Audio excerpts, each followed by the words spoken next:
All right, here we go. Carver and Cuthbert, Go Sports Radio. From Borrelli's Taproom in Long Beach, on the island. March is here. Sure is. Almost there. I can just feel it. All this miserable snow is almost gone. Need a nice, 55, 60-degree day to really cook this thing up, man. Just get it going. Maybe Sunday. Seeing Sunday, maybe. 50s. Get a little sun, a little bit of snow out of here, and we can get rolling. Big show on a Wednesday at Borrelli's. There's a lot going on. World Baseball Classic starts actually tonight. If you want to stay up, there's a game, I think, in either Japan or Korea at 11 o'clock East tonight if you want to stay up for that. But that does get going. We have got tons of basketball to talk about. It's March. That says it all right there. March Madness, it's here. First week of March. We have got the Knicks playing the Thunder tonight at the Garden. Really big game. Hockey. Red Hot Islanders hitting Cali. Smoking. Get ready, man. Get whatever you need to stay up late tonight. Islanders are at the Duck Pond. Man, I watched Anaheim last night. I had some, I guess you could call it financial interest in the Ducks and the Colorado Avalanche late night. The Ducks looked awful in that game. Awful. They got worked by Colorado all night. 5-1 was the final. And, of course, I needed over 6.5. Unfortunately, we only got 6 goals in that game. Very unlucky. But we'll talk about that. And the Rangers, they played too well the first 2 or 3 games out of the break. They had to get Miller off the ice, get everybody out of here. You guys are doing too much, too good. Coming back from 4-0 down, just falling short. No, this is no good. We got to get everybody out of here. And lots of NFL, which we'll start with in a minute because it doesn't matter what month of the calendar is, except maybe June. The NFL always dominates. And with free agency starting next week, there's lots of rumors, there's lots of release, guys getting here, guys going there. So very, very busy. Mike Carver along with Paul Cuthbert today. Tommy back there, as always, just doing a tremendous job. Could be a Miller Lite Wednesday, Tommy. I haven't figured it could be. Could be a Miller Lite Wednesday. Usually we save them for Thursday, but I think it's a Miller Lite Wednesday. Hi, Paul. How you doing? Hey, buddy. Good afternoon. Here we are, Wednesday. Yeah. Back to the regular schedule.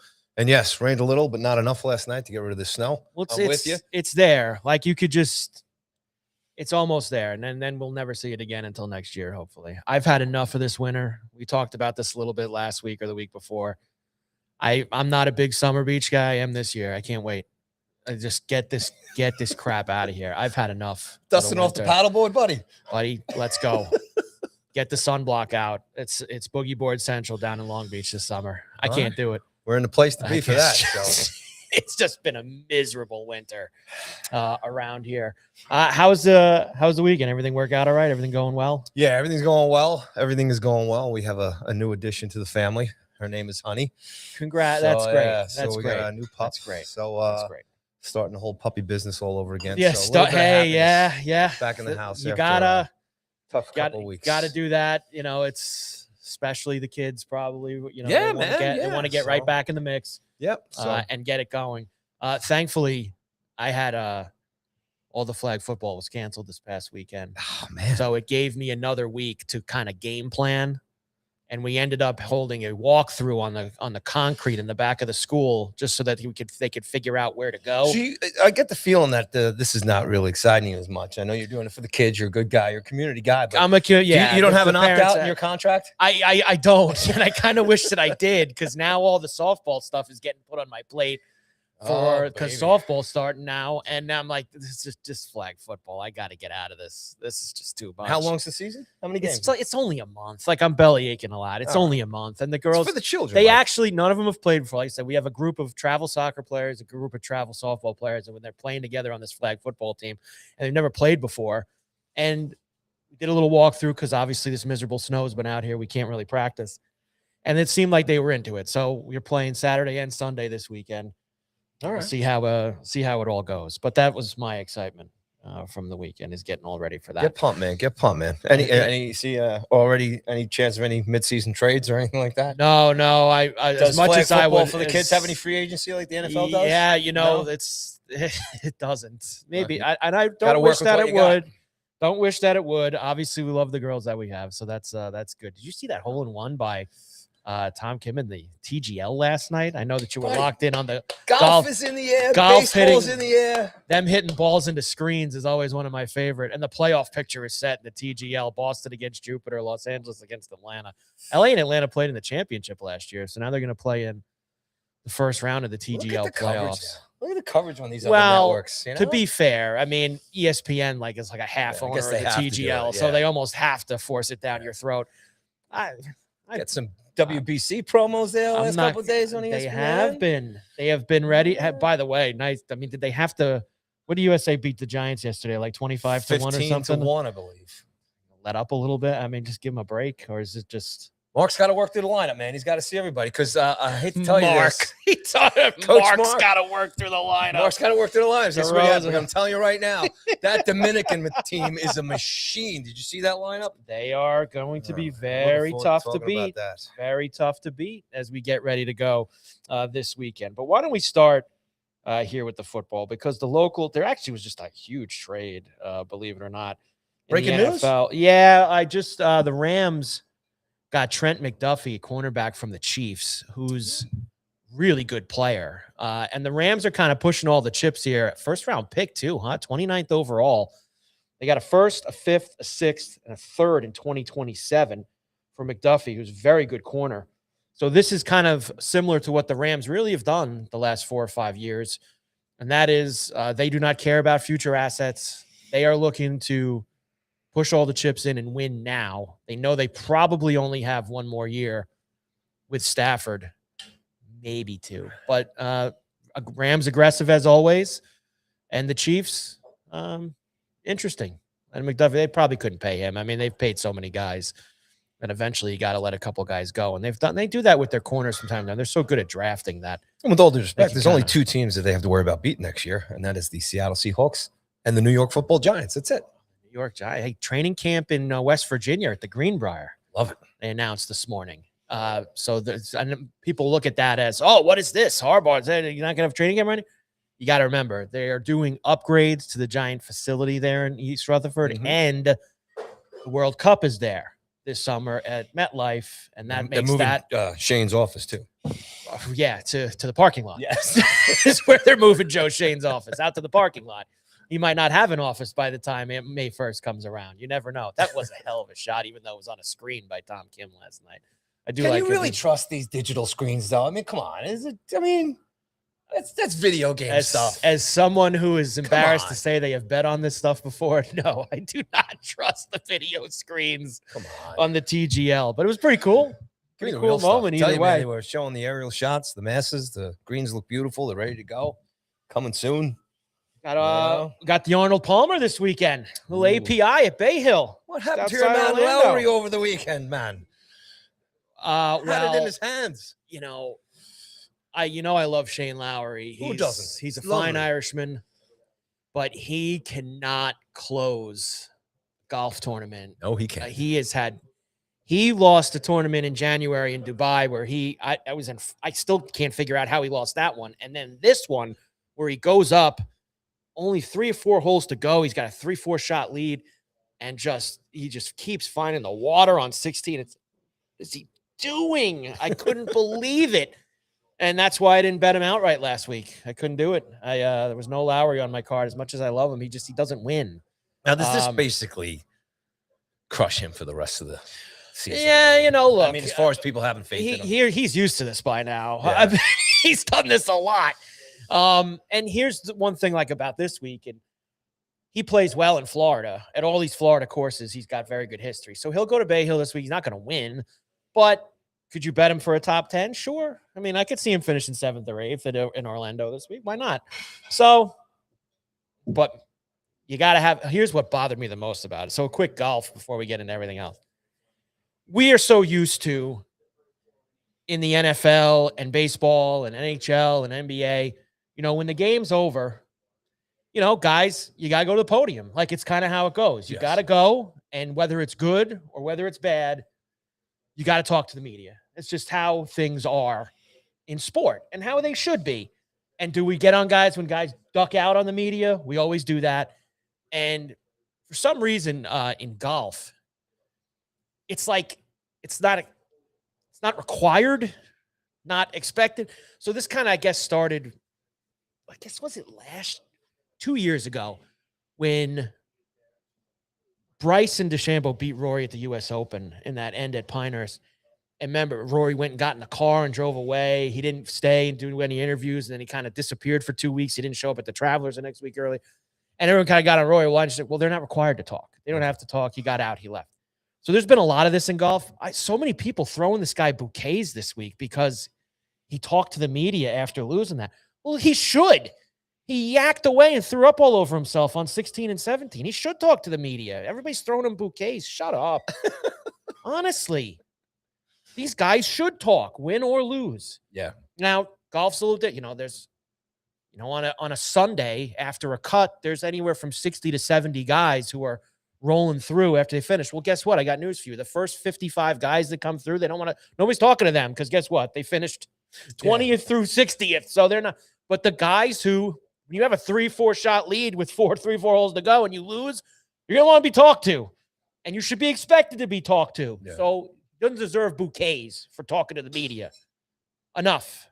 Lowry getting, oh wow, what a really, appreciate him, facing the music. He's a professional athlete. Exactly. Of course, face the music. I mean, I choked. Should talk. Nobody cared what Nico Echevarria had to say. He won the tournament. Everyone wants to hear what Lowry had to say. And how many did he come back from, Nico? Well, Nico was, I think everybody was, if I have to remember, it was either 3 or 4 shots when Larry was on 15. And Echevarria got ahead of him in that I think he made a birdie on 17 and got right ahead of him. And then Larry he butchered the 16th and 17th holes. And it was over for him after that. Very unfortunate. Hey, can I ask you a question? You can ask me whatever I know you have want. the Golf Wednesday show that you have during the week. Golf Wednesday. So today's Wednesday. How do you guys? So most of the tournaments obviously always start on Thursday, right? So how do you guys shoot for what you guys are predicting for the weekend as far as right? Well, it's golf is a game. Some sports books have the odds. There's one in particular. DraftKings is pretty good at Sunday night having the odds out for that week's tournament for the most part. Some of the others are a little slower. Could be Monday morning, midday Monday. Usually by Monday night, everyone's got their odds out, and they differ from site to site from time to time. The big guys, it really doesn't. Scheffler's going to be really the same. We're not getting a break on Scheffler or Rory anywhere. They're going to be the same thing. But further down the board, you can find some differences in some guys' prices. So you got to shop a little bit. But yeah, it starts, I'd say, Monday morning. If you're really into it like I am and like Cam, who does the show with me, is, we're looking Monday morning at trying to find that value. Who's got, like this week, I have Sepp Straka. I know a household name in the Cuthbert household. I know you know Sepp Straka very well. But, I caught him at 80 to 1 on Monday morning. He's like about 50, 55 now. So I got, it's right. You're try to find the good number whenever you can. And then you put all those things together, and then we give the picks on the Golf Wednesday show. And my last golf question today, I think, for right now. Okay. The guys who play in that video game league, any of these guys on the real tour? All of them. All of them are. All of them are. Okay. All right. Yeah. So that was basically all that is, that TGL. It's just another way to funnel money to the to the PGA players. That's all it is. It's just another vehicle to give them more money. Okay. And that's it. Now Tiger hasn't played. So Tiger's the Jupiter team, but he hasn't played this year. But he shows up every week. Oh, and they love filming his reactions. Well, him with the one hole in one, he was going nuts. Yeah. Now he's gonna play the Masters next month. And the post game. I know. But you know what that is? He can't that's the competitor. He can't get away. Yeah. He just can't. But look like next week is the first really big tournament of the year, which is the Players Championship. And that's the 5th major. They love to call that. Okay. So that's an enormous tournament. And then after that, Paul, like you said, that drive down Magnolia Lane is right there. It's coming. Augusta. The azaleas and the music and hello, friends. We might have to play around the golf that week. Hello, Carver friends. and Cuthbert. Maybe get a couple of the cousins. You could do that. And you want to play at Lido? Maybe be at Sunday. That's Sunday. Lido at a clubhouse. Okay. Watching the. you're not gonna have a problem with me. All right, so let's work on that. but then Talk we'd have to to Q go here, some, Borrelli's. Maybe we can do. well, what we do is play Lido, then come down here, Ah, that's a good idea. you know, because See? they don't have any clubhouse over there. Basically, their clubhouse is like a truck, like a back of a truck is the So clubhouse. at Borrelli's Lido will be now. the clubhouse. And Lido, they've done okay over. They've gotten in a little bit better shape. All right, I something we won't can play. talk about. I won't play at that place in Oceanside anymore. All right, I won't force you to do that. All I right. had a long story about that. I don't want to, but that place I'm done. with. Maybe a Bay Park invitation. 9 holes.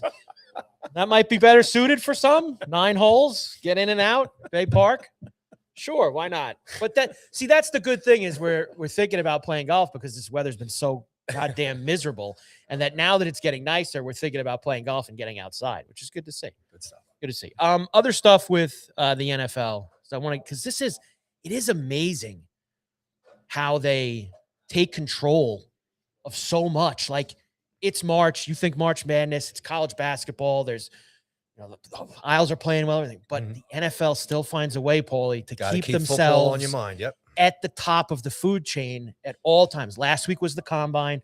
Everybody's in Indy, watching guys run around in shorts, whatever. And then this week, I mean, free agency isn't even until next week. I think it's Monday or Tuesday when you could start soft tampering or whatever the hell it is.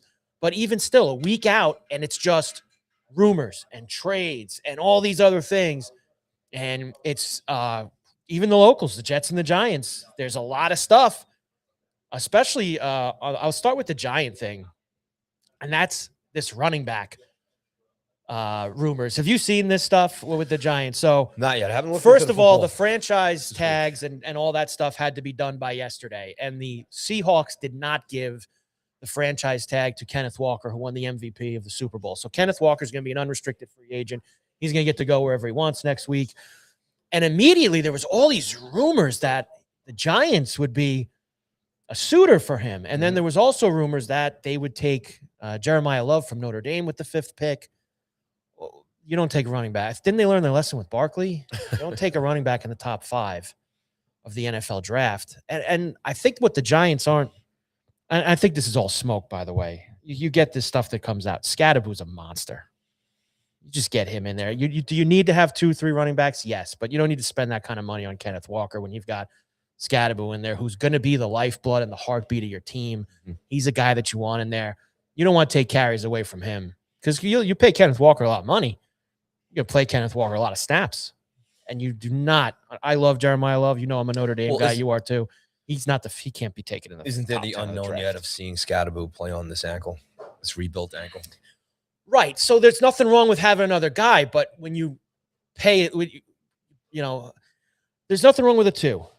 And there's going to be guys out there. There's running backs everywhere. And running backs are there are obviously some are better than others, but they're a dime a dozen in my book. Giving Kenneth Walker big money means he's your guy. Gotcha. He's your lead guy. I think that Scadaboo has lead guy material. Does he have to show he stays on the field? Yeah, he's played a few games, got hurt. He was out the rest of the year. And I understand being nervous about that injury, but I don't bring somebody who's going to completely push him down to the number 2 role.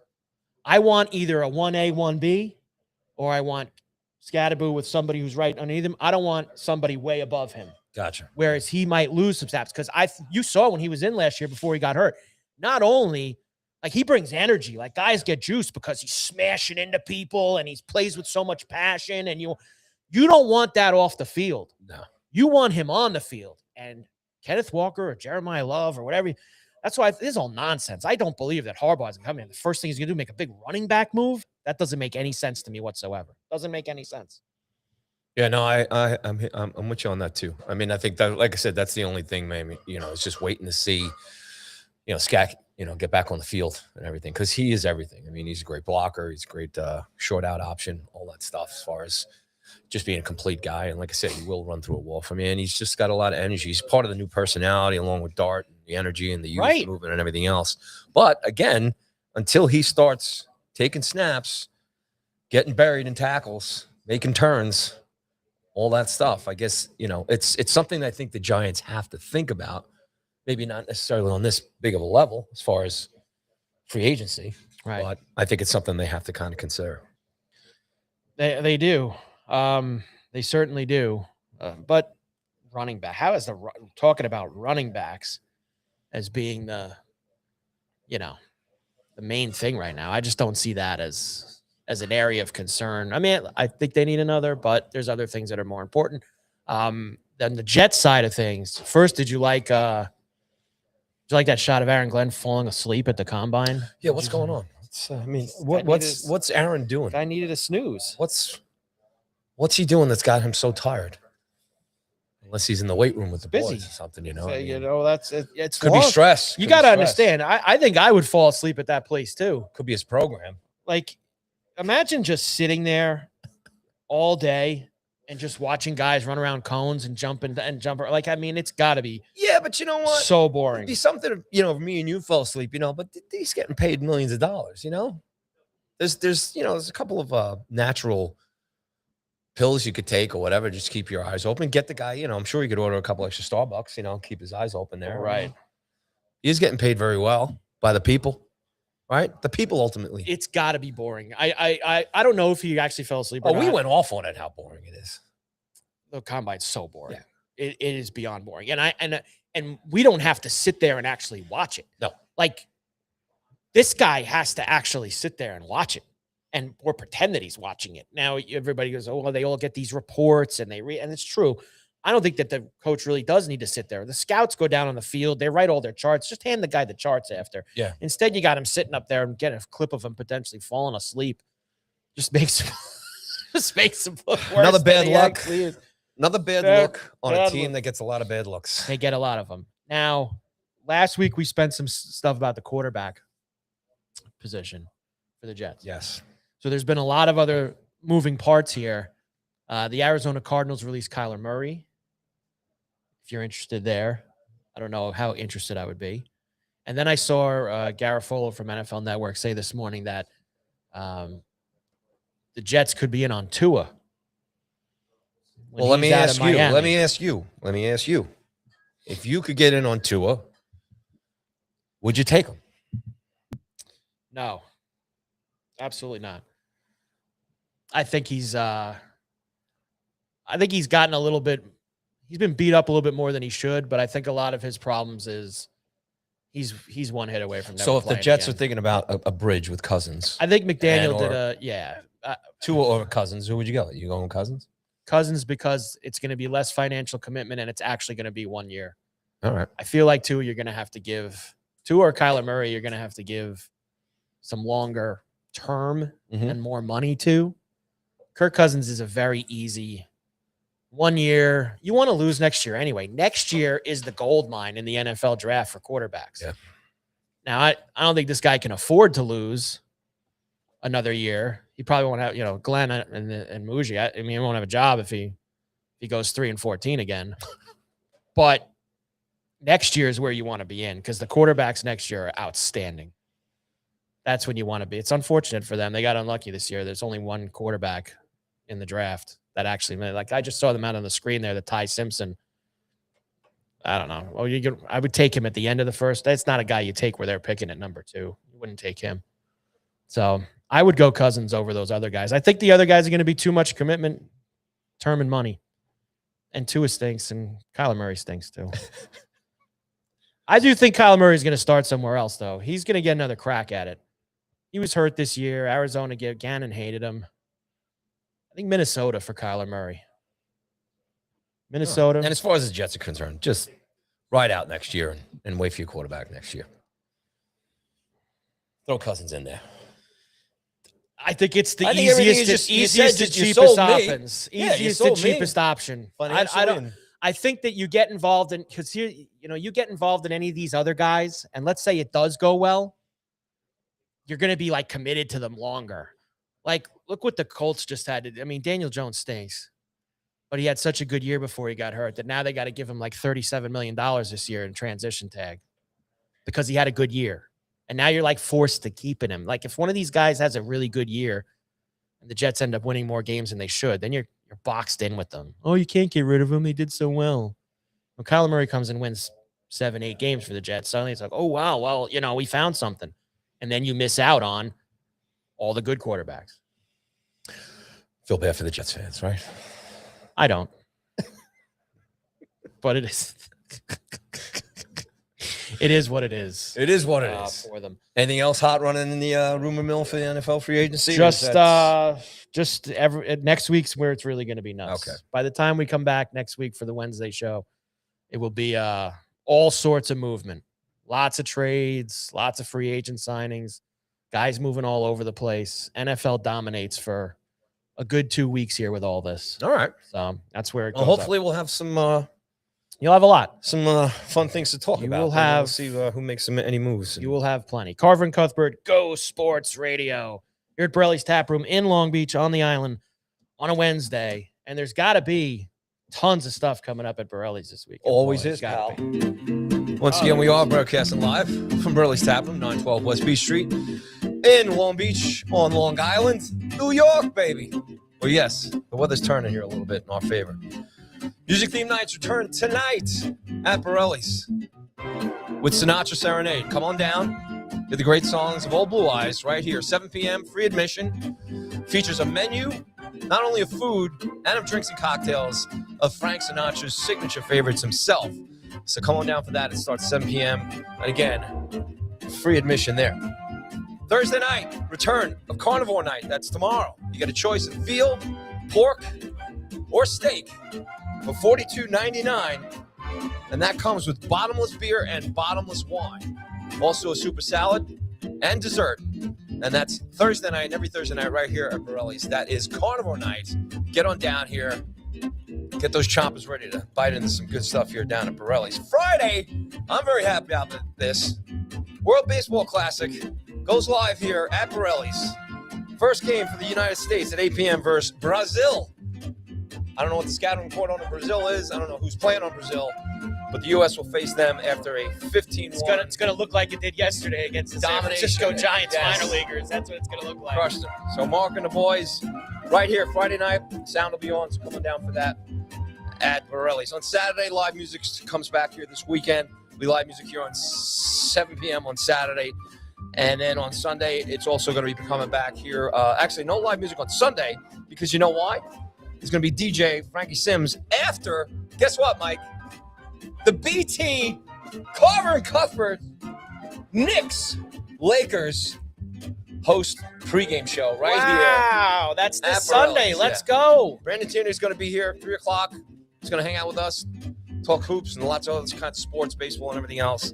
The game will be live here on air on all the TVs, but BT's coming down to hang out with us on Sunday, 3 p.m. So come on down. It's going to be a lot of fun. Looking forward to that. Yeah, Knicks Lakers on Sunday, right? 3:30. Games in LA.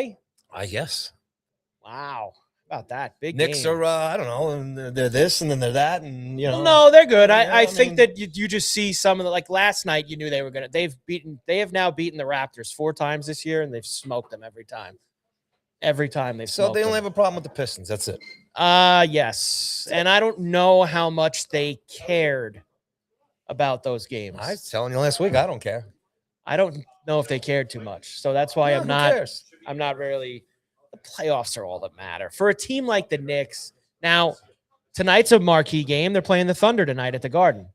Good test. So that's a national TV game. It's on ESPN. But is it the end all be all of their season? Whatever happens with the Thunder tonight? No, No. it's not. No. It is not any of those things. The second week in April, third week in April, when we start the playoffs, that is when the rubber meets the road. So that's it. But Knicks Lakers is a great matchup coming up this week. Luka, LeBron, Brunson, Cat, get all the big stars. National TV game. You a big fan of the Lakers? This is more important. What we're doing here is more important than the game. I mean, that attracts more attention than. Well, we're gonna have a lot of fun on Sunday. I don't mind the Lakers. Most people hate. The Lakers are one of those like love or hate teams. I don't know. I just don't think they have the awe of many years ago. I mean, They LeBron's- don't. You know, I've always seen LeBron. I respect him. He's a phenomenal player. I mean, come on, it is what it is. But I mean, he's Finished. gone from so many teams to teams to teams. Well, get ready. He's gonna be on another one next year.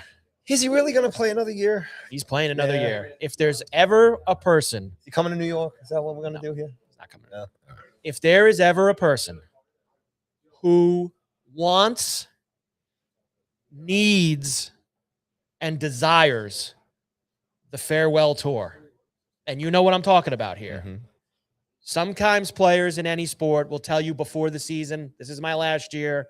I'm retiring. And then, remember when, Jeter didn't want to do that because Jeter didn't want all the nonsense in every stop that he made. Like, remember Rivera did it, and, they gave him the rocking chair in Houston. Every city they go to, they give him was like something. that too. He didn't want to really. Gretzky say he didn't want it. LeBron wants all the accolades and the bouquets in every city. When he stops here, they give him this. He's going to stop here. The big round of applause. There's no way that guy's retiring without doing all of that. Mm-hmm. So it won't be with the Lakers next year because the Lakers have they've made it known that they're shifting to this is Luka's team. But whether it's in Cleveland, maybe finish there, finish where it started, whatever. Mm-hmm. I've had somebody tell me they think it's going to be in Golden State with the Warriors. I think that him and Steph are going to play together next year as the Warriors try one more time. Why not? But it's going to be somewhere else. And he wants the red carpet rolled out everywhere he stops. And they want to, put the crown on his head, say goodbye to the king. You're going to get all of it. Get ready. Next, the 26-27 NBA season is going to be all of it. You're going to see all of it. Yeah. Yep.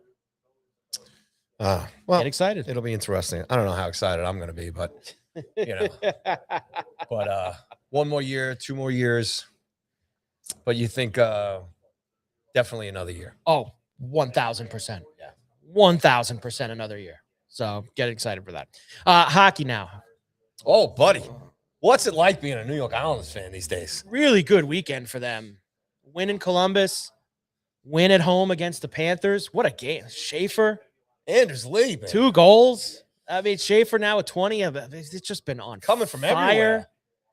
Dude. Can't stop him. He is, and I know I do this almost every week. He is so much better than I thought he was going to be. You guys are making T-shirts about him now. He is so good. He's already he's 18 years old. He's top 20 player in the league already. Franchise player, man. It's sick. I did not think wildest dreams that he would be. Give him a house in the Hamptons, man. It's all set. He ain't going nowhere. And the best part about it is it's not just how good he is. He's got that 18-year-old, he just oozes fun. And when he comes out, whenever he's the first star at one of these games at home, some guys, they come out and they just twirl the stick and they go. This guy comes out, he's throwing arms in the air, he's pointing. Maybe that's part of being a kid. He's still a kid, and he's just having the time of his life. And I hope he never loses that as he continues to get older, because I think that's what makes it. That's what made it making it even more fun for the Islander fan, is that not only did they get this stud first overall pick who's unbelievable, but he's so likable and so much fun. I mean, they got so lucky. Which is kind of perfectly So suited lucky. for an Islanders franchise, which over the years has always been known as the family-friendly type of, organization. What does that mean? The family-friendly organization. For many years there, you come to the Coliseum or, those Columbus Day afternoon Marvel superhero mostly days. it's I mean, group tickets, group packages, and everything else. But it's more of a.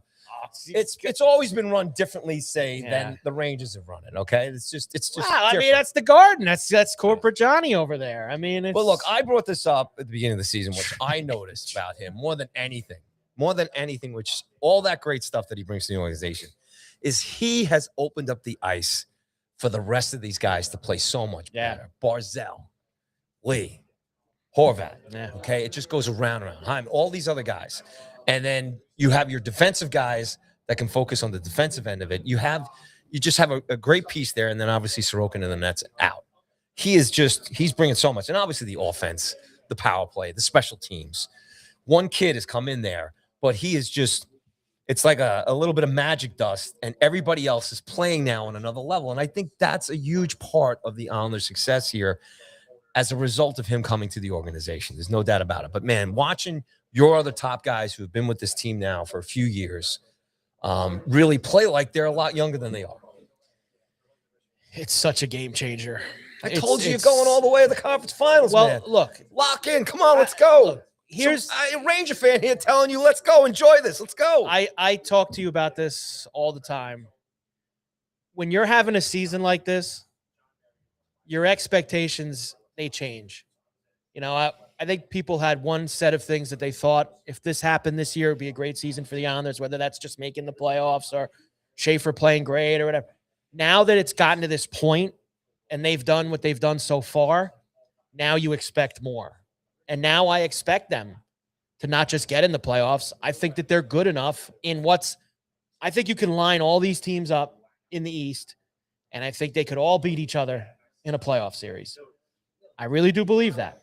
Yeah. And I know that Tampa and Carolina I don't even think about Carolina just because of their MO in the playoffs and everything, but Tampa Bay is rolling. I'm saying I know that people will put Tampa and Carolina on a little bit of a higher they should. Yeah. Higher plane, and Carolina has all of that regular season accolades, and they've done nothing in the playoffs. As I always like to remind you, they do beat the Islanders every time they play them in the playoffs. Yeah, this Islanders team. Islanders have played him, I believe it's 3 times now in the past 6 or 7 years in the playoffs, and they've lost every time to them. So they never do well against Carolina in the postseason. Don't worry about it.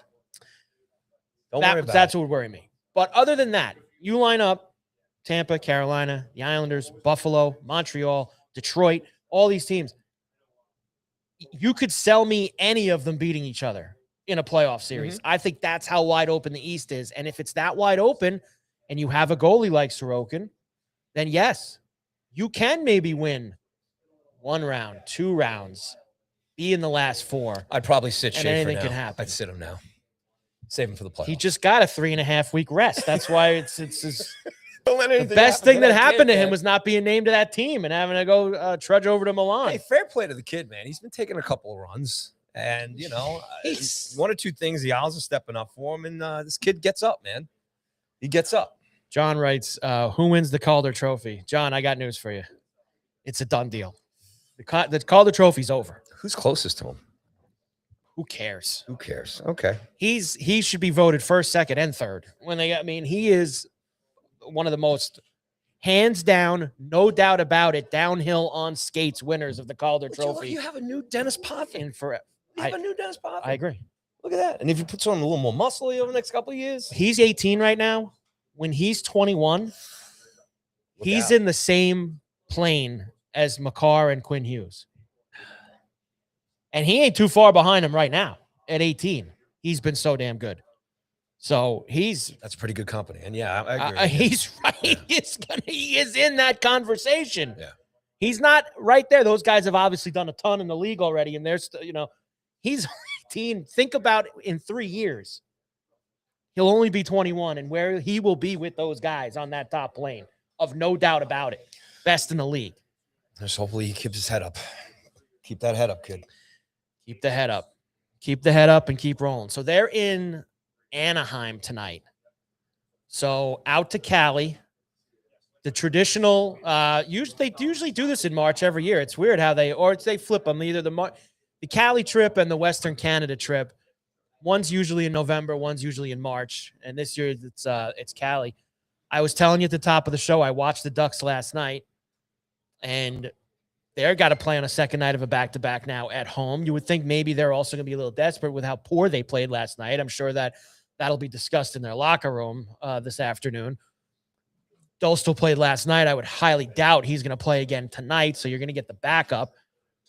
The Islanders are going to start Riddick tonight, and they're going to play Sorokin tomorrow night in Los Angeles against the Kings. So they're doing back-to-back. They'll do the freeway, Anaheim tonight, LA tomorrow night. But you need to, whatever you need to stay up late, whatever it is, you got to do that with the Islanders tonight in Anaheim. Bro, there's 4 more points in the back pocket. There you go. 2 wins. Well, listen, I know you like doing this stuff. They're not going to win every single night. Okay. But I'm talking these 2 teams that they're playing right out of the gate here. All right. They're better. They're better than these 2 teams. Kings, they play a better this is game. the time to play the Kings. They can come back. Kings fire the coach fire Hiller. And they got Smith now in there as the interim, and they just make a huge trade for Panarin, and they can't get anything going. These 2 games. Who's after the Kings? Where are they going after that? Well, then they play the Sharks. They have all 3 California teams. That'll be a fun game. Sharks that'll be a fun game. Man, that was a fun one last night too. Celebrini man. Is so good. You got to always end of the night. Hockey fans got to look for the Sharks highlights, man. Celebrini's always in them. Celebrini's been outstanding. He just really has. He's having such a good year. As far as the Rangers go, I don't know if there's any real need to bring the Rangers up. well, I just wanted to say, this. The trade deadline's on Friday. I think that after the trade deadline on Friday, that's pretty much where the Rangers conversation should end. But go ahead. What do you got? Look, like I was gonna say to you, they came out last week out of the Olympic break, and they actually didn't play that bad. I think having Shesterkin back, and he kind of stabilizes some things for them. He doesn't make them look as bad, but I guess they look too good because they put Miller on the shelf. They put Miller on IR. He got hurt in the crowd surfing. He got hurt all right after the U.S. Gold medal victory. Look, it's great to see Peralt playing well. Some of these young kids and stuff. You know, I mean, that's what we have to look for as far as Rangers fans. And the kid that they picked up in the Panarin trade is playing very well. Is he playing? Yeah, he's playing very well. Put him a lot of points. Looking really good. Wow, look at that. Really paying dividends already. I mean, yeah. I mean, he's, hopefully he gets a look. And I don't know. I don't know what that whole situation is, whether they can bring him up here before the end of the year, give him a look or whatever. But why not? Unless he's going to be too good, then he's going to help win games. They don't want to do that. Yeah, they don't want to do that. No. I want him to do that. So there, I'll just give you that then. That's all I'll give you with the Rangers. It's not Miller's hurt. Well, actually, it'll move into this. Oh, I'll tell you what. No, but before you move on, I think the other note that came out of these last couple of games is the way Adam Fox was talking in the post games. Yeah, what was that about? I don't think he's staying. I think he's out of here, man. He doesn't seem happy. No. What's he upset about? He's probably still brokenhearted since they got rid of his boy Trouba there. He's never been the same. I mean, what? None of these guys can get over this. Like, I mean, same thing with Zibanejad with Kreider. Like, can we get over this stuff? Hank never recovered from Zuccarello going. But what's Fox's main gripe here? Let's see here. I'm just trying to focus on this year right now. That's the conversation where we're done playing games. I think all anyone can do right now is just take it day by day, try to bring a good effort, a good attitude, and obviously go from there. And as you would say, blah, blah, blah. Blah, blah, blah, blah. Yeah. What are you going to do? He's a Long Island guy. If he'd like to come back to the island. Don't do that to me, buddy. Don't do that to me. Now, but what do you think he's most upset about? Is it it's not true, right? I don't know. He's probably got a list, pal. The list probably maybe just as long as, or maybe just a little shorter than the fans list. Look, that team was conference finals, yeah, a couple of different President's trophies, a lot of winning. Well, and they did have a pretty tight group there with Trouba and Kreider and Panarin and stuff. These guys, battling. So his buddies are gone, yeah. And then, we don't know. We'll find out down the road. Is Fox compatible with JT Miller?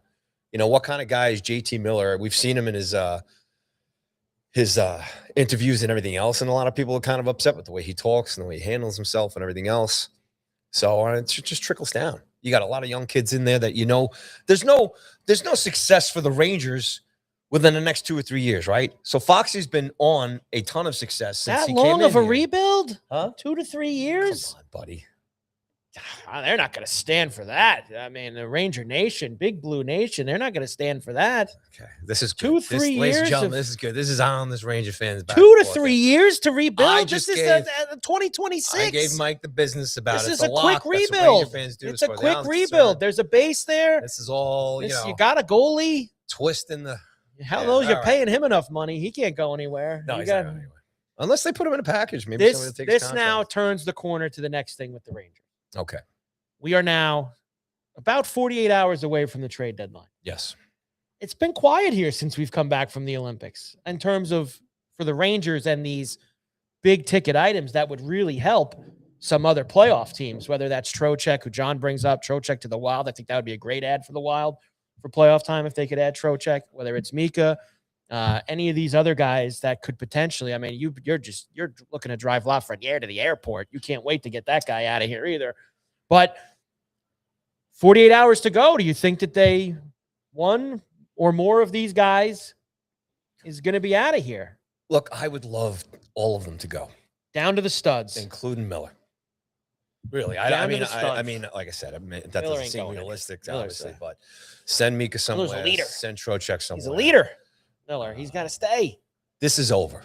That whole thing. This is over. over. So now you have to figure out with Drury and Sully here who stays for the long haul, who's here for the next 2 or 3, 4 years to try and turn this around.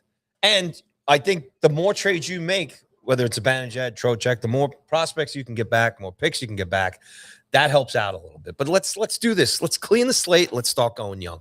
Let's go. And if you can trade Sullivan, get him out of here too. Throw him in a package. I want something young, somebody young in there. Just send him to the Kings too. Yeah, the Kings send need him. a coach. Send Get Sully him to the Kings. Get him out of here. Let's find out where that guy. Maybe Quinn can take back over. He's on the junior staff. team. The guy who coaches in Denver. Well, Quinn's on the staff again, right? The former Ranger coach Quinn's on the staff. Yeah, get rid of him too. Move him right in. Send him out. We've already done this show before. We don't. It's not going anywhere. All right. Well, so trade in deadline. short, I would love the Rangers to make a lot of moves, and I would love to see the Toronto Maple Leafs make a bunch of moves. well, the word on the street is that this is all the insiders last night were saying that this is a buyer's market, that there's a lot of teams looking to buy, and teams like the Rangers, etc., are there to potentially get some good return back with all of these teams looking to get involved. I mean, you've got, of course, we know the heavy hitters who are going to be looking for players, whether that's Colorado. Dallas just got opened up a very large piece of cap Columbus space. might want somebody. Buffalo's going to be looking. Buffalo's all in now. I mean, Yeah. I've heard them with Thomas from the Blues now for the last 24 hours. Yep. If they can make that work. I mean, the Blues have got 2 pieces with Thomas and Kyrou that maybe they could Billington sell might get off. shipped out.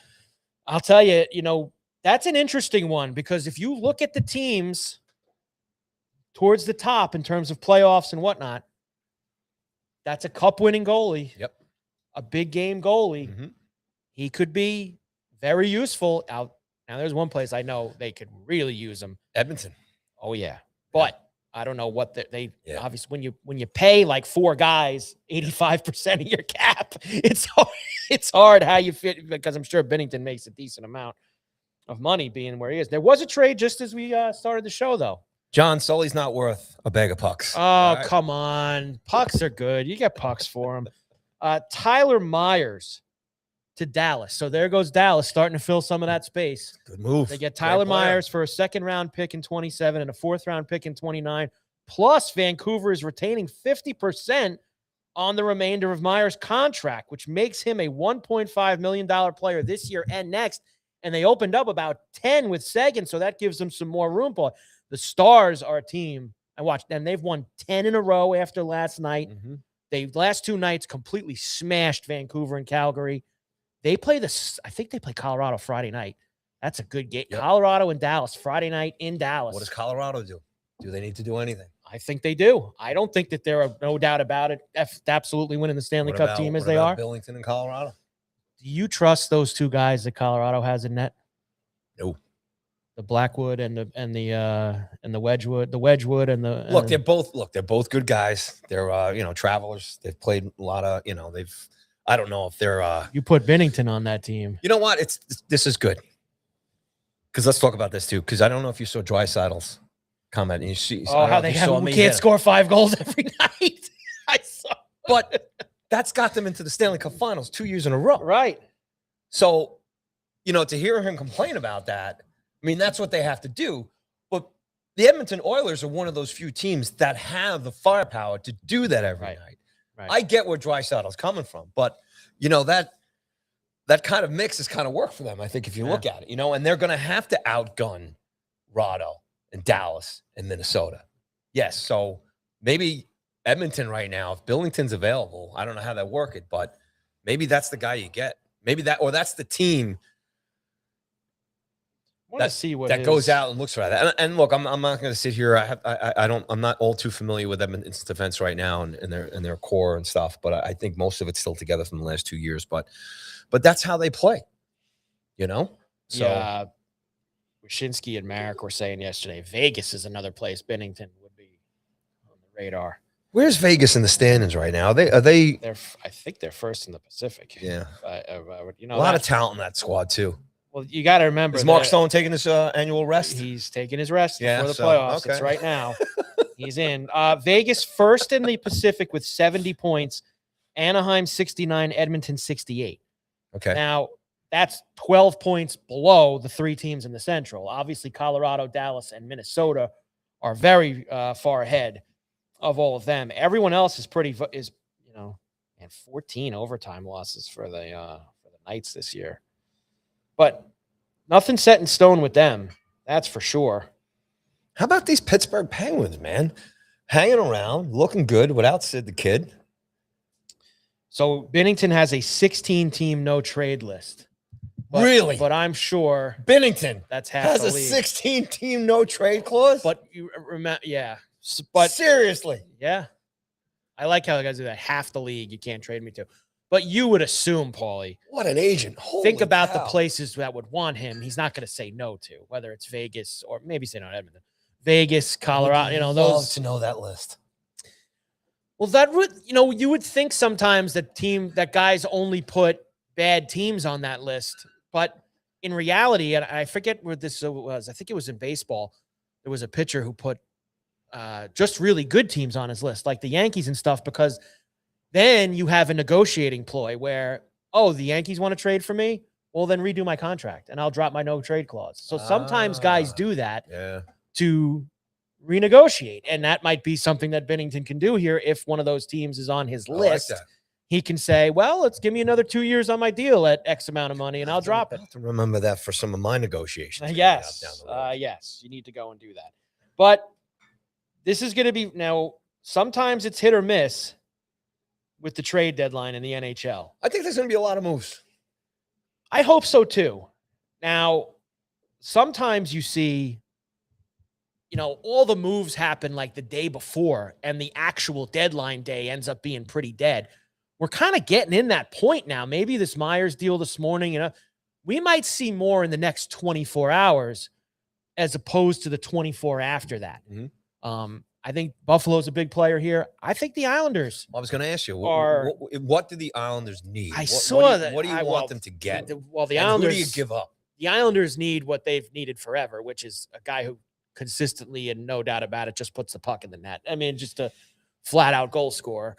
I don't know if those guys are actually available. Those guys are pretty hard to find. That's for sure. I've seen some talk over the last 24 hours of them with Connor Garland from Vancouver, which doesn't particularly excite me. He's not that type of guy. I mean, he's like what they have, but another second, third line type of guy is what he is.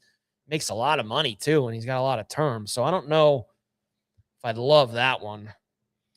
But I trust Darsh. I mean, Darsh has done a nice job here. The one thing I know they're not going to be doing is what we thought they would at the beginning of the year, and that's trading soon-to-be free agents like Anders Lee and J.G. Pajot and guys like that. Those guys aren't going anywhere now. This group has put themselves in a position where they're going to try and make a run. So, and now you're adding instead of subtracting. So I hope they do add a little bit more. Hope they do. Well, I think this would just kind of be like the cherry on top of this Islanders season. Why not Stamkos? That's another Darsh guy from Tampa. Yeah. I like that. I think I heard he only wants to go to Dallas and Colorado. He only wants to go to the big, but maybe Darsh deserves to say. Maybe Darsh should send him a little text and say, "Listen, we got a good thing here. I think you'd like it here. Get him in." Now that would be a. Hey man, the Islanders haven't. I mean, maybe Horvat, maybe as far as a big superstar free agent signing, it's been a long time, man. Well, they're only traded for guys.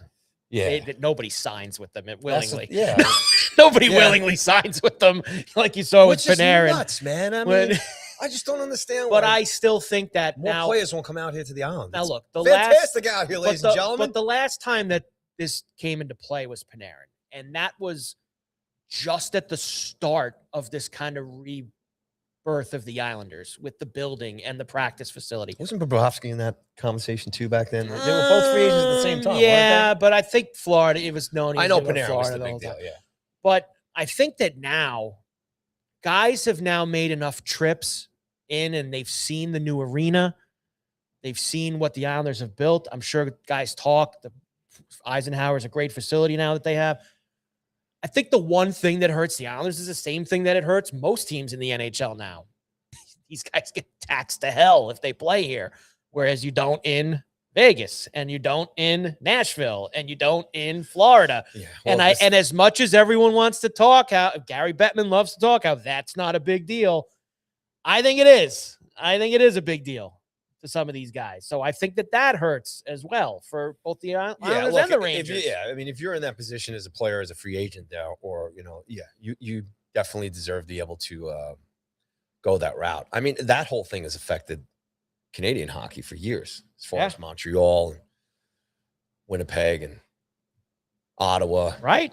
Toronto. Toronto obviously has given a boatload of money to those guys, that crew. But yeah, Draisaitl and McDavid got their money. Most of all their first, those big draft picks that have been had through the year. Look,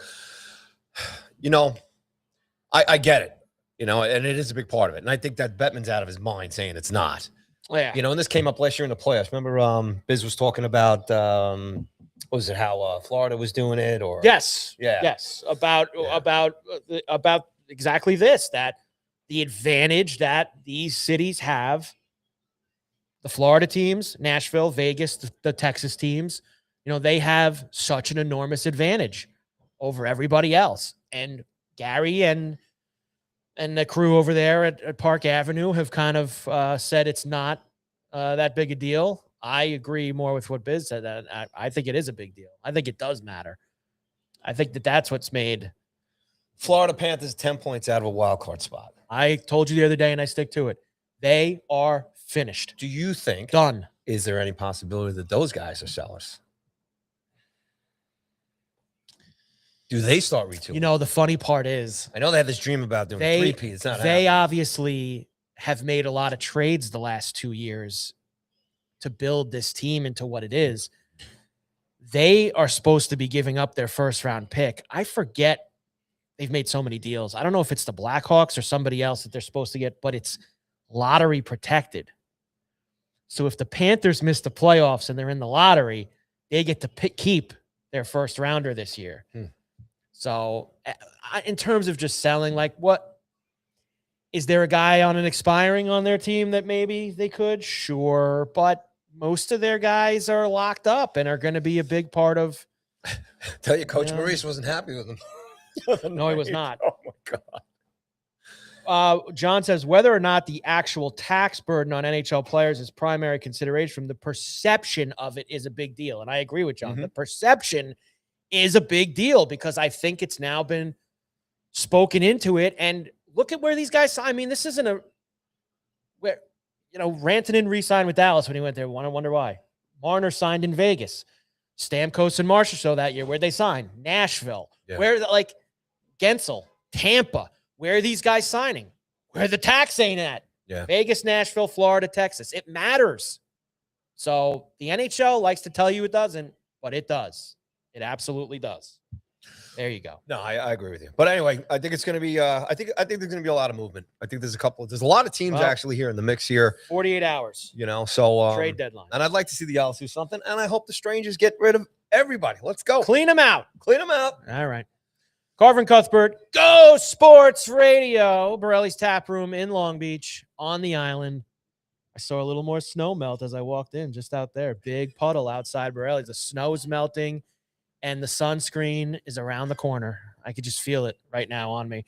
Really? Why don't we? Oh, I could just. I and what level you getting? You a 9 or what is? I'm just 7. whatever. At this point, I will take if we could crack 55 this weekend. It's just going to be unbelievable. Me and Q are going down the bikes, buddy. We got the bikes ready. We could crack 55. 60 in Pittsburgh. There we go. It's coming this way. Love it. Just like a storm. Move on in. All right. Why don't we? I'm going to do the what's going on. Why don't we do that? We'll hit a commercial. We'll get a Wednesday Miller draft. All right. Okay. And then we'll come back and we'll talk some baseball and because it's there. It's here, man. It's here. WBC. Right, here we go. Tell us, Borrelli's. All right. Music Theme Nights return tonight at Borrelli's, located at 912 West Beach Street here in Long Beach on Long Island. in the great state of New York, USA. Sinatra Serenade returns tonight, 7 p.m. Free admission. Come on down. And besides the great hits of Frank Sinatra, you'll also enjoy signature drinks, cocktails, and dishes that old Blue Eyes used to love. So come on down here. Great night. Weather's clearing up down here. It's a nice night to come down and hear some of old Blue Eyes tunes, sing some My Way, Ladies Tramp, all that great stuff right here at Borrelli's. Thursday, Carnivore Night. Every Thursday night now here at Borrelli's is Carnivore Night for $42.99. You get a choice of steak, veal, or pork with a super salad and dessert and bottomless beers and bottomless wine, okay? Yes. Come on down for that. You can't beat that nowhere else. $42.99. The goods, the works right here at Borrelli's Carnivore Night on Thursdays. Friday, U.S. World Baseball Classic. U.S. team kicks it off right here, and Borrelli's going to have the game live at 8 p.m. They're playing Brazil, and they should be able to handle those guys. But come on down, see that all-star team right here. WBC starts the USA Friday night here at Borrelli's. Live music returns here on Saturday. Free admission all weekend long, as always, for all the live music. And on Sunday, Knicks Lakers, we got a watch party going on here. And the great Brandon Tierney's going to be here. Let's go. And rumor has it, me and you are going to be hanging out with BT talking some sports here. So come on down. We'll probably start the pre-show at around 2 p.m. BT will be around here around 3 or so, and the game starts at 3:30. Anyway, it's going to be a great day here. And then following the Lakers game here and the Knicks game here is going to be Sunday Fun Day, as it always is here at Borrelli's. And DJ Frankie Sims is going to be here. So a great night and a great day Sunday here at Borrelli's. Okay, so that's what's going on there. So, look, we're going to take just a quick little break, and we'll be right back. And we got more baseball to talk about and lots more stuff before we wrap things up on a Wednesday here at Borrelli's Taproom. And don't forget, come down to Borrelli's Taproom any day of the week, anytime. Mention the Carver and Cuthbert podcast. Miller Lite. Get a free Miller Lite draft, limit 1 per customer. All right, we'll be right back right here, Carver and Cuthbert at Borrelli's.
All right, we're back here live at Borrelli's Taproom, Carver and Cuthbert. Every Wednesday and Thursday, back to the regular schedule Sliding. here right now.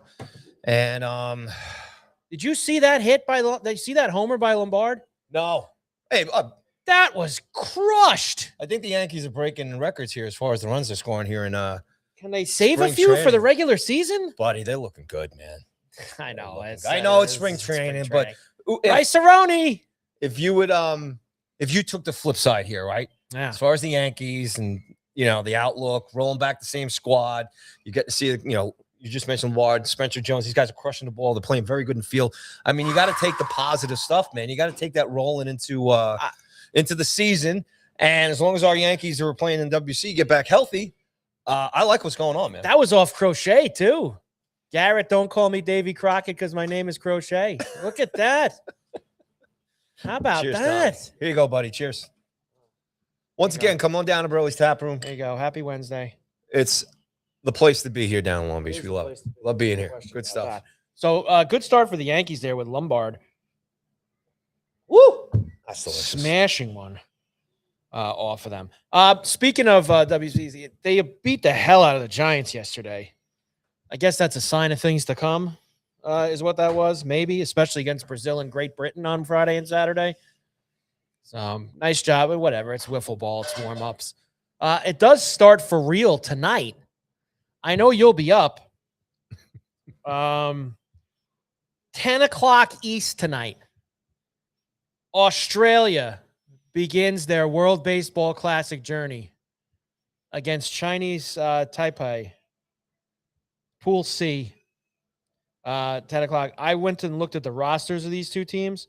I knew a couple of the coaches on the Australia team. Graham Lloyd, one of the coaches on the team. I love it, man. Everyone loved the big lefty Aussie Graham Lloyd from back in the Yankees. Posada in Italy, man. Posada's on the Italy staff. Looking good. So for teams like this, it's more the coaches I think he's than anything else. Corey might be in the pinstripes here in a couple of years, buddy. Imagine the boys. I wouldn't mind that. We'll see. After Booney gets his championship here this year. And then tomorrow morning, Korea and Czechika. Czechika finding their way into the World Baseball Classic. Czechika had a baseball squad out there. How about that? And then Australia and Czechika tomorrow night. So, and then Friday's where it really rolls. I mean, Friday, you got 8 games Friday and Saturday. Everybody loads up, and it really gets going. As Japan starts playing, Netherlands, Venezuela, Cuba, Panama, Mexico, Great Britain, Puerto Rico, Colombia, Dominican Republic play Nicaragua. Here's you meant the Dominican Republic team is buddy. Let's go over this stacked. roster here. Hold on a second here. Vlad, Tatis, Soto. I mean, and I'm leaving guys out. It is. Did you tweet it? Ready? That's why you Here got. we go. Yeah, Here we read go. off that lineup. Dominican Republic. Fernando Tatis Jr. Now, this is the lineup against the Tigers last night down in Dominican, and Right. it was like a World Series game last night. The energy was unbelievable. Tatis leading off in right field. Ketel Marte, second base. Juan Soto. I think he had 1 or 2 bombs last night, left field. So look at that. It's on left field there. We're at the beginning. Wow. Vlad Guerrero Jr., first base. Machado. Followed by Manny Machado. And then And this Junior Caminero. Caminero, who he hits bombs. That's all he That does. dude. He's DH. Julio. J-Rod. J-Rod at center field. Amazing. Our boy Austin Wells, catcher. And Geraldo Perdomo at shortstop. That's an all-star team. I mean, and that's why I think that people, and I understand why the United States are the favorite. I get all that.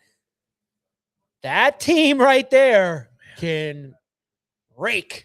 That there ain't an easy out in that lineup. Now, I don't know their rotation, but I'm sure it's pretty good too, as far as I think that's actually their problem, to tell you the truth.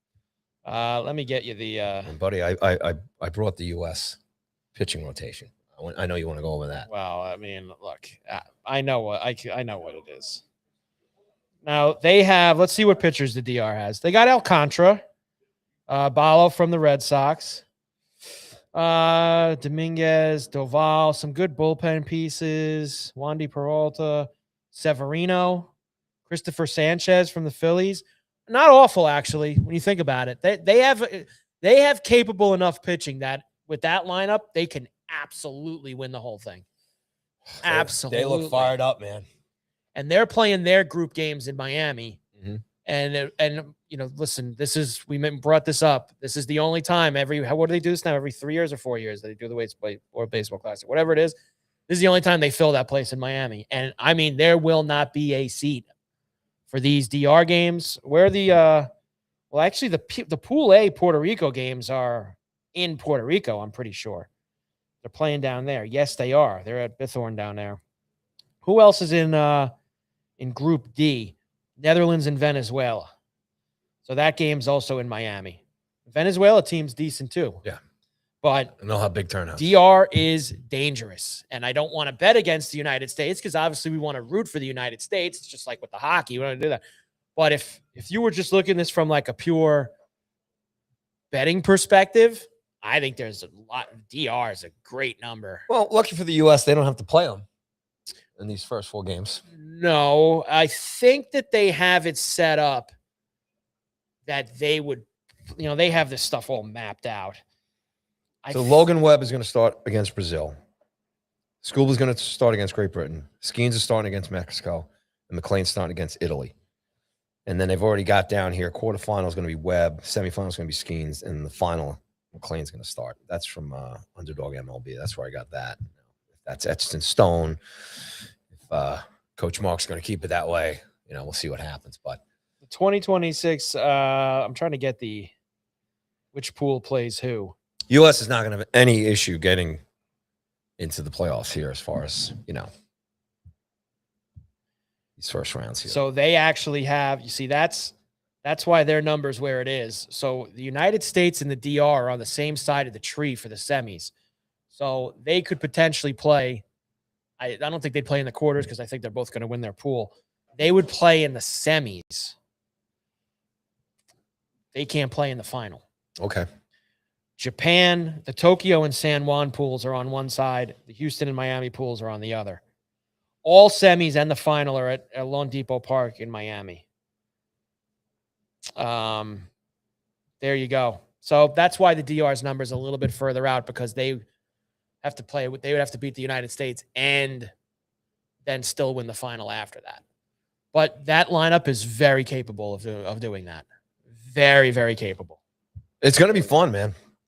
I mean, there's a lot of really good, talented teams in this tournament. So it's nice to get a little juiced up for MLB starts. Now, this is Friday night, right? Because you said they're doing having a little fun down here at Borrelli's. That's the Brazil game with Logan Webb going. That's in Houston. They're playing. And then Saturday night, 8 o'clock against Great Britain. That's the Tariq Skubal game. And then they play again Monday against Mexico. That'll be Skeens. So at least Skeens has this, he steps up against the other good team in the pool play. Mm-hmm. And he goes and pitches that one. So nice job by Skeens. Other than that, everyone else kind of has to get through this other stuff. I see Louis Heel out there today for the Yankees. So I think you brought up a word that's very important over the next 2 weeks, 10 days to 2 weeks with this World Baseball Classic starting. Injuries. That is what is the most important thing to monitor here. Keeping guys healthy.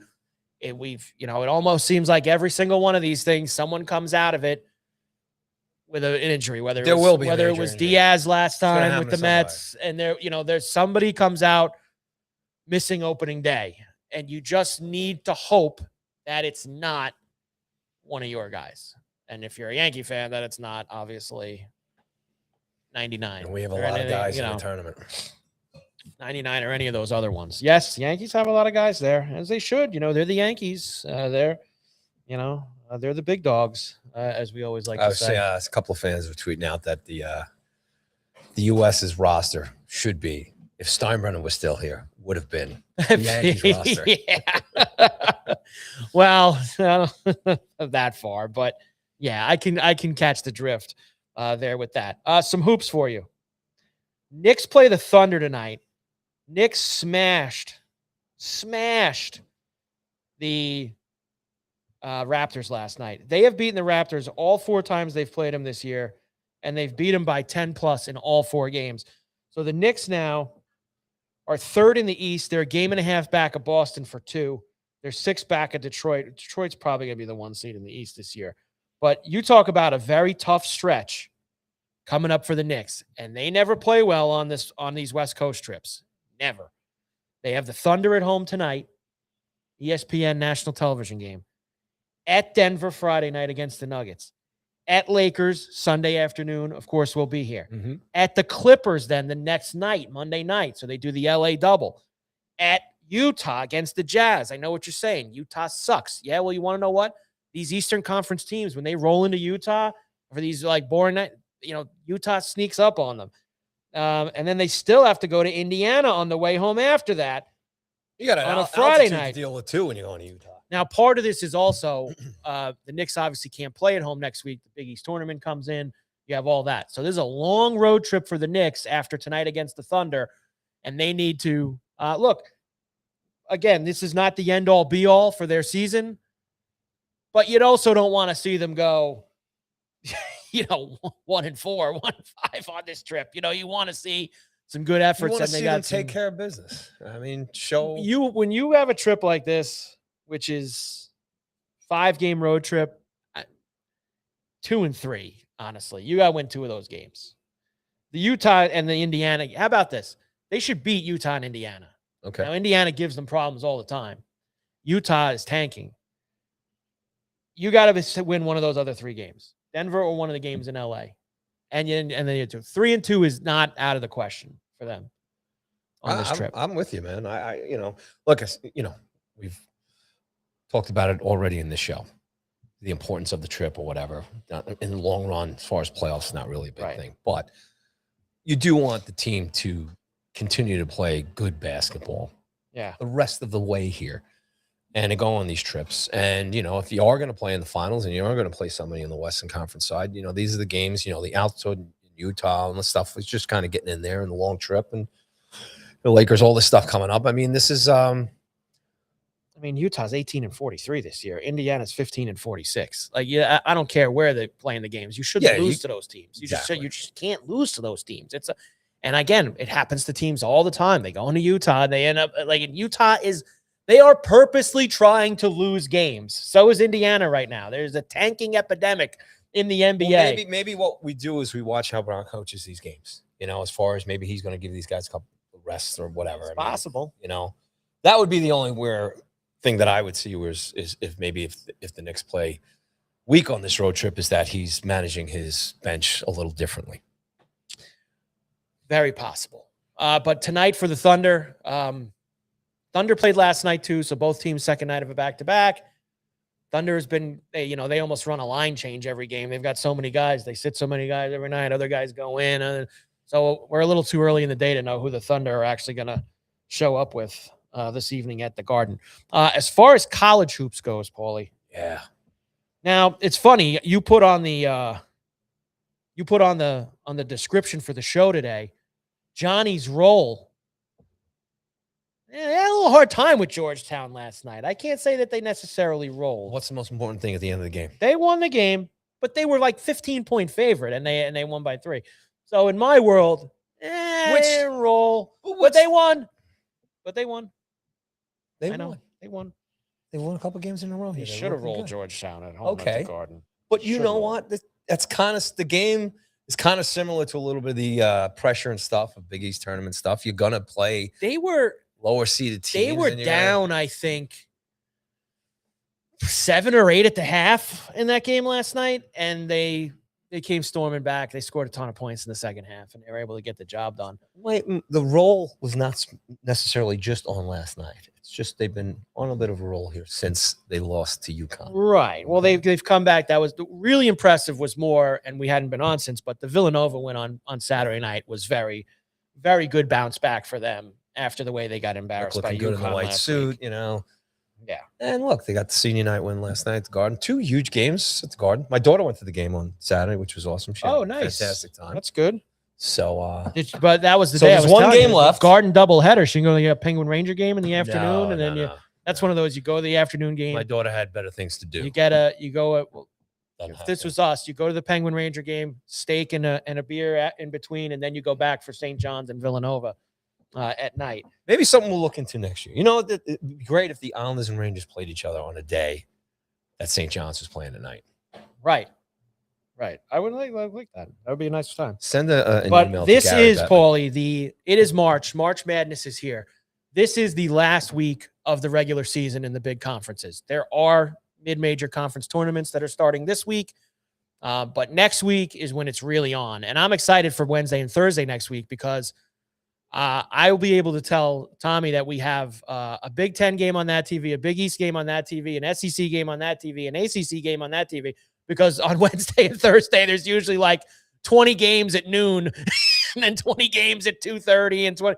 So everyone loves the NCAA tournament, the first Thursday and Friday. There's lots of games, but really conference championship week, you are overloaded. There's so much action going on, so many opportunities to watch the games and really get yourself lined up for who you're going to back when you fill out your bracket pools or whatever it is that you're going to do the week after. This is the time. It's here, baby. Makes you feel a little bit better paying for streaming services this time of the year. You know. And you're going to need a lot next week because I would gather that all these conferences have like Big East and Big Ten are tied into Peacock and Paramount, CBS. Paramount, but then you got SEC and ACC are tied in with ESPN, and there's Fox has there's a lot of things that you have to. I have Sling, and a lot of those. You got it. Your head's on a swivel for all this stuff, but it's a really fun week, and that's what we'll be doing. Obviously, a lot of that next week with the college, and then we'll have the Selection Sundays a week from this Sunday. It's on. It's absolutely all happening. As far as tonight goes, in college hoops, there are a few games of choice, including. Oh, by the way, did you see Miami of Ohio 30-0 after winning last night? Is that good? 30-0. Is 30-0 good? 30-0 is good. I know that I don't. They have to play one more regular season game Friday night against Ohio. So if they win that, they'll be 31-0 going into their conference tournament. And there are still some stooges out there that actually say that if they lost in their conference tournament next week, that they wouldn't make the NCAA tournament. Really? And you know what I would call you? A stooge. Because it is so dumb to think that a team would go 31-0. I don't care how easy their conference is or however. They go 31-0 in the regular season. I don't care. They are in the NCAA tournament.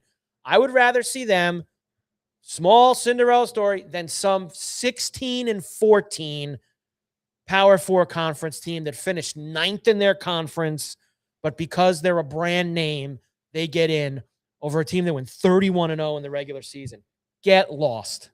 Give me Miami of Ohio. I want to see them in a big stage against somebody. But I think they'll take care of business. Yeah. I think they'll get maybe not. There is one team in the MAC I think Akron's really good too. And they played a hell of a game back in early January. See how much I know my MAC basketball, Paulie. Akron and Miami of Ohio played a hell of a game in early January. That would be a tough test for them to finish off the undefeated going into the NCAA tournament. But they should be in no matter what. Regardless, Miami of Ohio should be a tournament team. Don't care. It's good stuff. I was telling you who else was playing tonight. I got a sidetrack there, sidebarred by all of that. Texas at Arkansas tonight, Miami at SMU. SMU, by the way, this is for all the gamblers out there. This is a green light go game. The unranked team favored at home over the ranked team. Always a green light go. So we are betting SMU tonight, -1.5 against Miami. Last night, same thing. UCLA at home, unranked against Nebraska.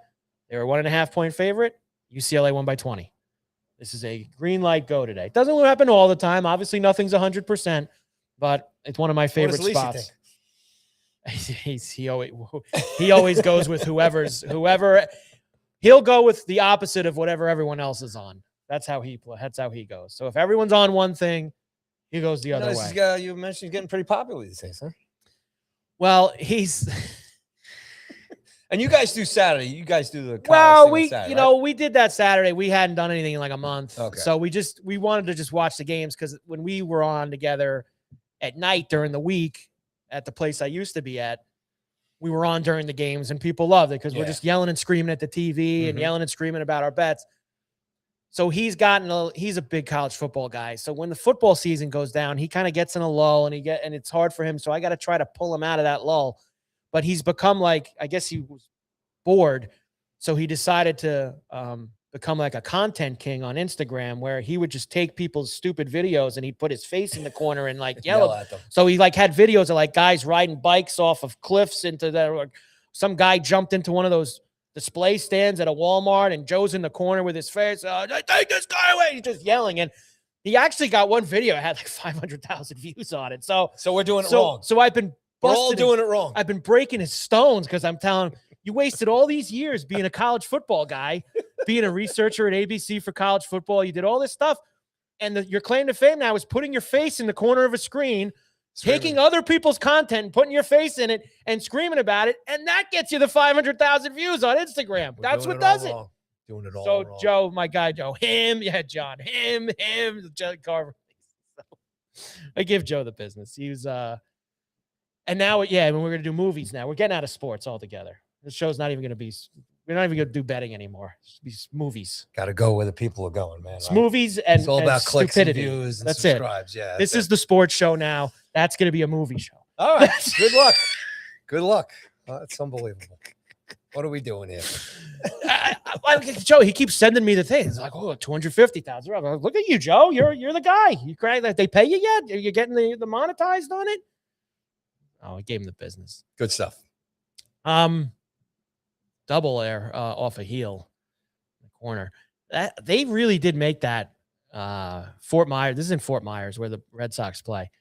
It is like a little mini Fenway down there, Paul. Oh, yeah, it's beautiful. I haven't been to that. I never went there. I've been to Clearwater where the Phillies are. I've obviously been to Steinbrenner in Tampa where the Yankees are.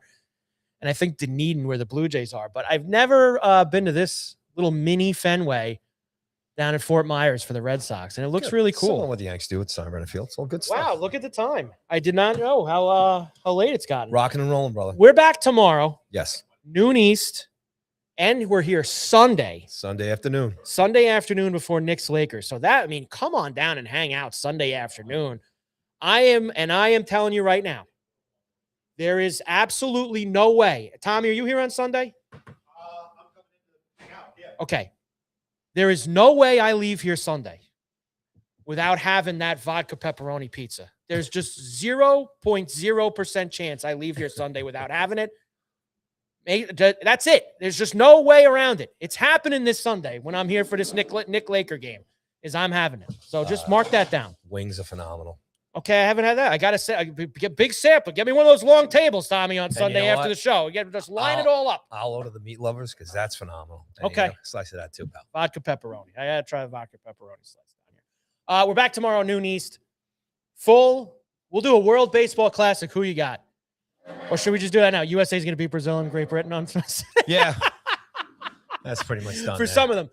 And all the hockey Islanders are in LA tomorrow night. We'll see how they do with the Ducks tonight. College basketball for the weekend. So very, very busy here. Carver, Cuthbert, Go Sports Radio, Borrelli's Taproom in Long Beach on the island. We'll see you back tomorrow.